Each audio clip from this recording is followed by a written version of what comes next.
자, 6번째 썰 한번 가보도록 하겠습니다. 댓글 컨텐츠 한번 진행해 보도록 할게요. 자, 영상 제목, 수험생활 하면서 느끼는 것 중에 가장 무서운 게 뭔지 아시나요? 바로 시간이 정말 빠르게 간다는 점입니다. 라는 영상의 댓글입니다. 자, 이 영상을 갑자기 찍었습니다. 왜냐? 그 고민 사연 중에 그 수능 얘기가 나오길래, 수능도 이제 시험을 통해서 이제 합격, 불합격 당락이 결정되는 거잖아요.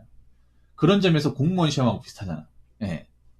그리고 수능도 어떻게 보면 수험이고, 공무원도 수험이잖아요. 근데 이 수험 생활이 정말 잔인해요. 예, 정말 잔인해요. 수능도 굉장히 잔인하잖아요. 원하는 대학 가기 위해서, 원하는 학과 가기 위해서 재수는 기본이고, 3수, 4수, 5수 하는 사람도 있고, 공무원 시험 같은 경우에도 제가 늘상 얘기했다시피, 4년, 5년, 심지어는 10년도 있잖아요. 예.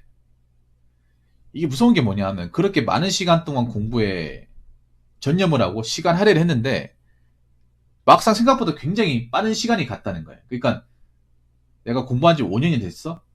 그런 거를 공부할 때는 못 느껴요. 진짜 이 수험판 안에 있으면 못 느낍니다.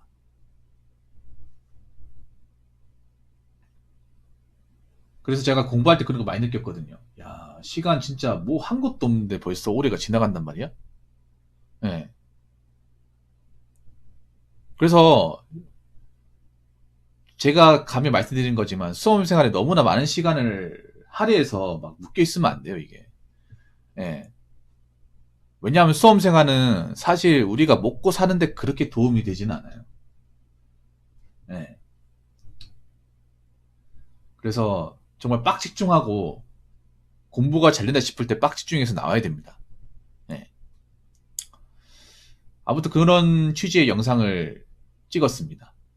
댓글 내용을 한번 읽어보도록 하겠습니다.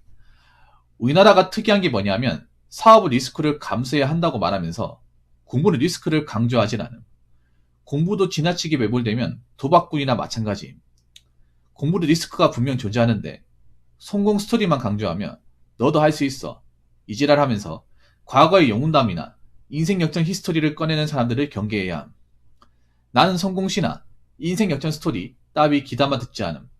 이런 스토리는 리스크를 전혀 고려하지 않고 결과로만 다루거든. 리스크를 강조하지 않는 히스토리는 도박꾼의 속삭임과 똑같음. 리스크를 강조하면 찌질이, 겁쟁이, 루저, 도전 안 하는 청년 등 온갖 프레임을 다 씌움. 도전을 지나치게 강조하는 사람들을 경계해야 함. 도전은 리스크를 감수하는 것이고 어느 정도 운도 따라줘야 함.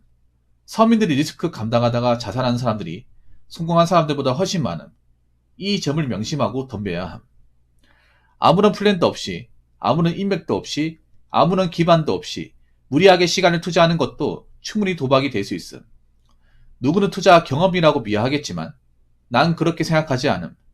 인생은 플랜 A뿐만 아니라 플랜 B, C도 있어야 함이라고 적으셨습니다. 약간 반말투로 적으셨네요.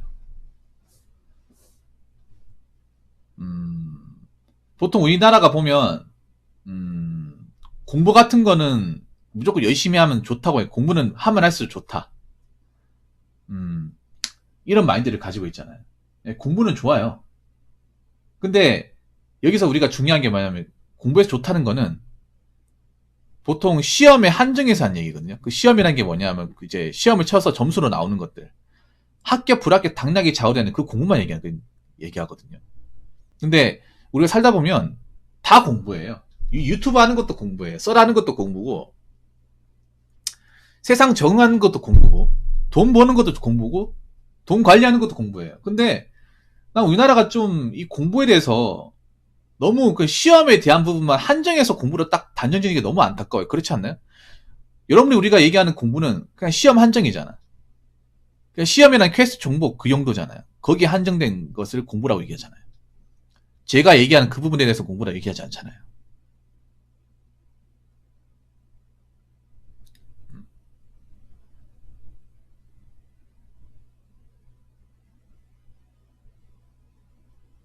물론 우리나라 사회가 스펙 공화국이고 기본적으로 어느 정도 이상의 학력을 요구한다는 건 사실이에요. 예. 그리고 공부를 아예 안 하는 것보다는 어느 정도 하는 게 맞아. 그런데 이 공부라는 것도 제대로 따지고 보면 리스크가 상당히 많은 분야 중에 하나입니다. 예. 왜냐? 공부를 하는데 돈도 들어가고 꽤나 많은 시간과 기회비용이 들어가기 때문이죠. 예. 공부를 통해서 이 공부에서 배운 어떤 지식과 전공 그리고 학벌을 통해서 원하는 직업이나 원하는 분야로 갈 수만 있으면 괜찮은데 사실 여러분 아시겠지만 여기서 대학교 졸업하지 않은 사람도 없잖아요. 별로. 요즘은 오히려 고졸 찾기가 힘들어요. 대졸보다. 그만큼 대졸이 많아요. 여러분 지금 대학교 졸업 못 해가지고 사는 게 힘든 게 아니잖아요. 대학교 졸업을 했지만 그 대학교 졸업을 했는 만큼의 원하는 일자리나 어떤 투자한 만큼 어떤 가치가 안 나오니까 힘든 거 아닙니까?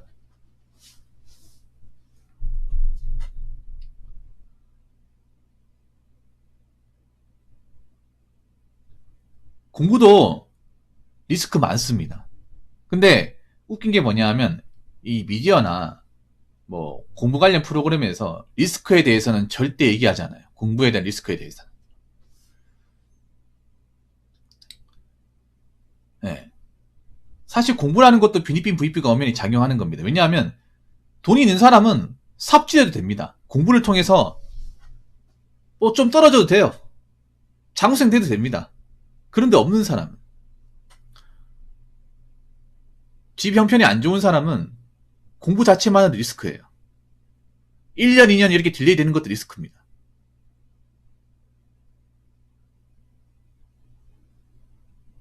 여러분 이 공부라는 것도 아시겠지만 개인 능력이 중요하지만 이 수저의 어떤 그런 힘도 무시 못합니다.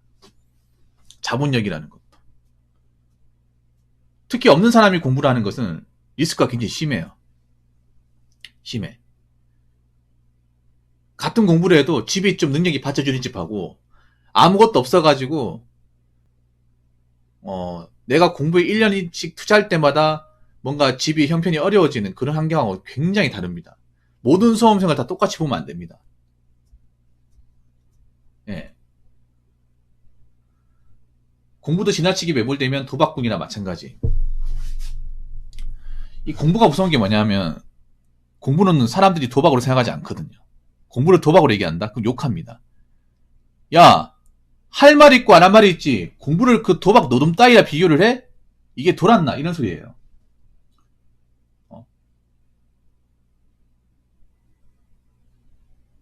여러분 공부라는 것도 무서운 게 뭐냐 하면 이게 중독이 돼. 공부도 중독이 됩니다. 도박만 중독이 있는 게 아니에요. 근데 이 중독이랑 다른 게 뭐냐면 도박은 뭔가 재미있고 뭔가 땄다는 쾌감 때문에 이게 중독이 돼서 못 빠져나오는 건데 공부는 그런 거예요. 내가 손해를 봤기 때문에 이걸 많이 해야 된다는 그 강박관념 때문에 중독이 돼요. 중독이 되는 분야가 좀 달라요. 예. 특히 우리나라 사회에서 공부가 약간 이제 중독이 된 이유가 뭐냐. 공부가 재밌어 중독이 되는 게 아니라 공부를 통해서 뭔가 원하는 목적을 달성하지 않으면 나고자 실패자라는 프레임이 씌우기 때문에 어떻게 여기서 뭔가 원하는 결과를 하고 나와야 된다는 강박관념이 있어. 기본적으로.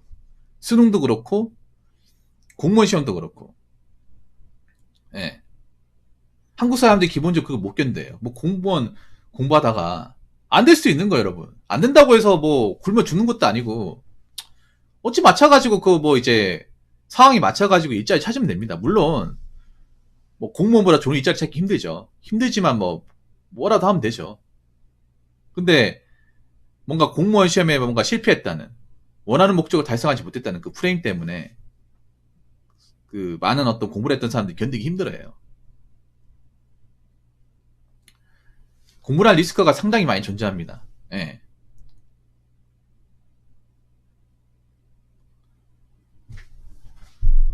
성공 스토리만 강조하면 너도 할 수 있어.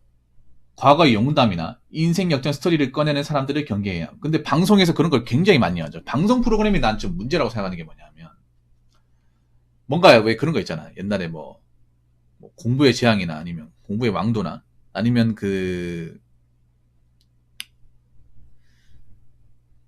공부를 통해서 뭔가 극복하는 것도 있죠. 뭐 80일 만에 서울대 가기. 예전에 그런 프로가 있었거든요. 그 욕 엄청 먹었습니다. 왜냐, 안 되는 걸 되게끔 억으로 너무 끌다 보니까. 예. 옛날에 TVN에서 80일 만에 서울대 가기인가? 말이 안 되는 거 프로그램. 800일 만에 서울대 가는 것도 말이 안 되는 건데. 80일 만에 서울대 가려면 서울대 가면 성적 이미 나왔어야 돼. 안 그래요? 모의고사나. 예시를 통해서 나왔어야 되는데. 나오지 않는데 80은 어떻게 합니까? 예. 아무튼 그런 프로그램이 있었어요. 그게 한 10년 좀 넘었을 거야, 아마. TVN이 지금처럼 유명하지 않았던 시기에. 지금만큼 잘 나가지 않았던 시기에. 방송이 이런 걸 굉장히 잘 이용합니다. 뭔가 가난한 환경에서 그 환경을 극복을 하고 공부를 해서 뭔가 이제 성공 스토리한 것들을 많이 이용을 해. 이게 잘 먹히거든요, 여러분. 대한민국 정서에 잘 먹혀요. 뭔가 가난한 사람이 노력을 통해 극복할 수 있다는 사례를 뭔가 방송을 보여주는 거 잘해. 근데 이게 여러분 아셔야 되는 게 그게 일반 사례에서는 거의 등장하지 않습니다. 안타깝지만.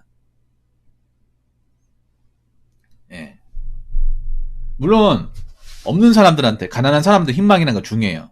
그런 프로그램에 긍정적인 영향 끼친다는 거 중요한데 문제는 그런 거예요. 그게 좀처럼 현실의 사회에서 등장하지 않는 건데 미디어에서는 뭔가 노력하면 다 되는 것처럼 비춰줍니다. 노력하면 다 되는 것처럼.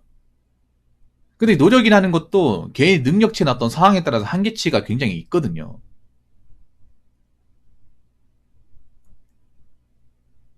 예. 그래서 여러분 있잖아요. 좀 냉정한 얘기인데 개개인마다 어떤 있잖아요. 한계치라는 게 어느 정도인지를 좀 알아야 돼.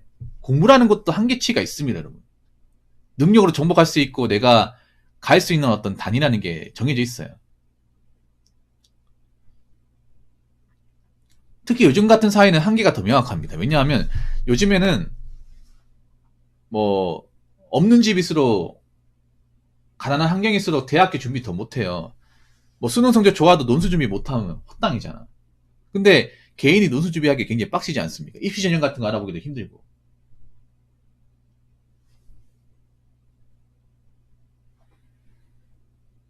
그리고 사교를 못 받다 보니까 실전에서 좋은 성적 기대하기도 힘들고.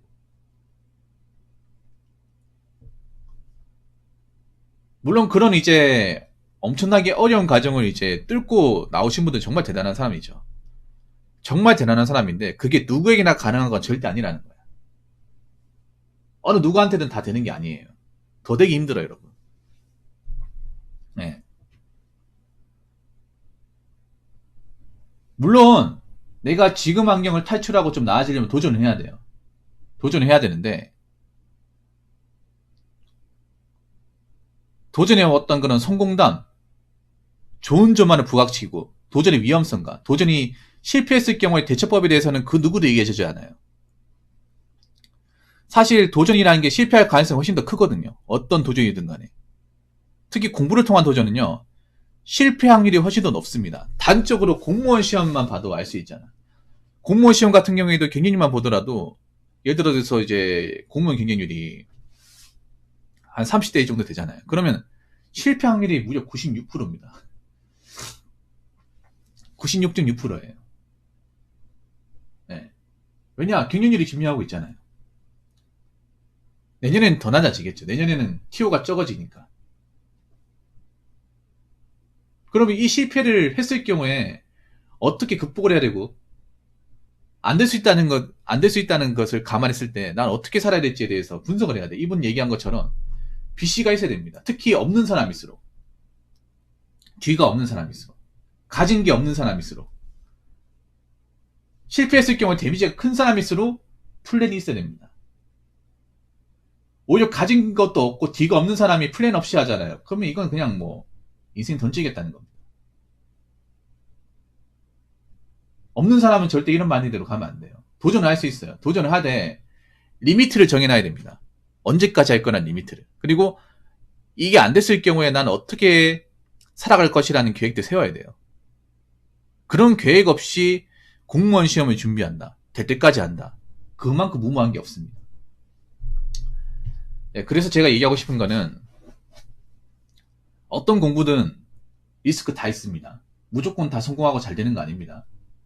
네, 그렇기 때문에 혹시라도 내가 원하는 목적을 달성하지 못했을 경우에 계획도 반드시 세워놓으시기 바라겠습니다. 그냥 될 때까지 난 무조건 한다.